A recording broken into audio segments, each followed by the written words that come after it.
Hey guys, look, I'm back a little bit. We're doing some renovations here at Unks House, and what you're going to see is we have some new cabins behind us. But the coolest thing is I've seen since being here in the Philippines this way of moving house, where what they literally do is take the cabin that I have behind me and they carry it to the new position. So what we've done is our neighbours are going to take the cabin that's behind me and take it over the fence down the back. They're just cutting the fence at the moment to be able to get it through.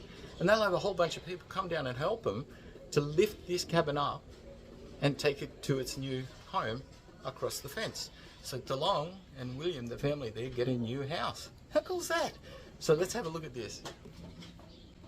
So this is our cabin as we speak. You look so serious, Talong. Look how serious he is. Okay, so Bayanihan is a Filipino word that comes from Bayan, which means like town or community. And Bayanihan means being a spiritual part of that community. So it really comes into its own. It's all about people helping each other and helping out without actually wanting something back. And the best show of this is what we're doing today, where they'll get 20 or 15, 20 people to come out and help them literally move the house.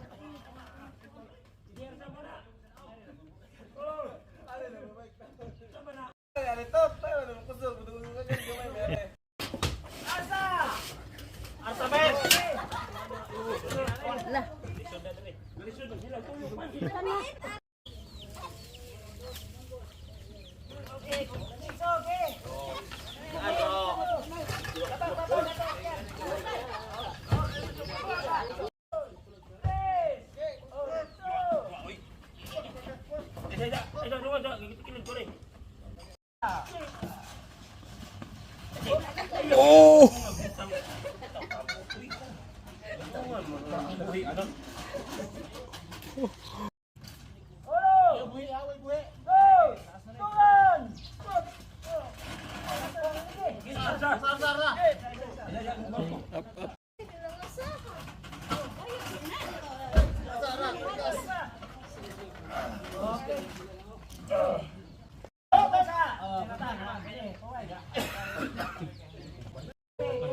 Would have been easier to break it down and build it.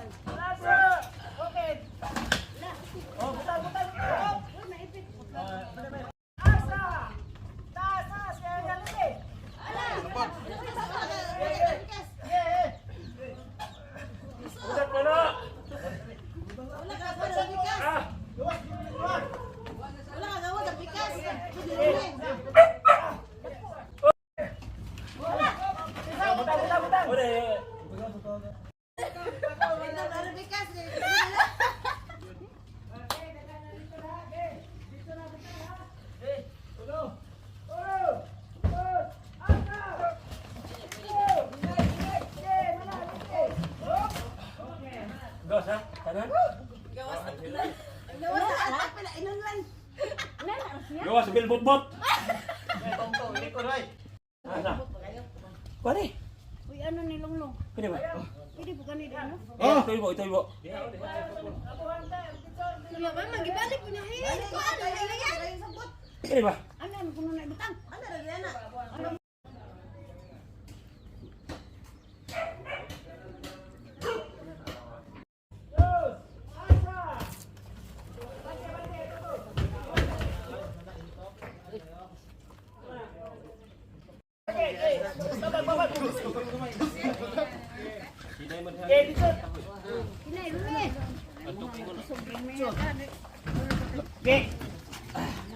Oh, putay sa.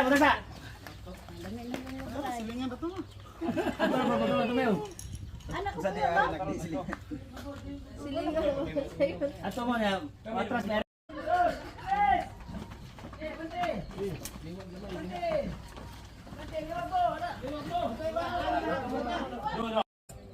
Ani siya kapag mga basura na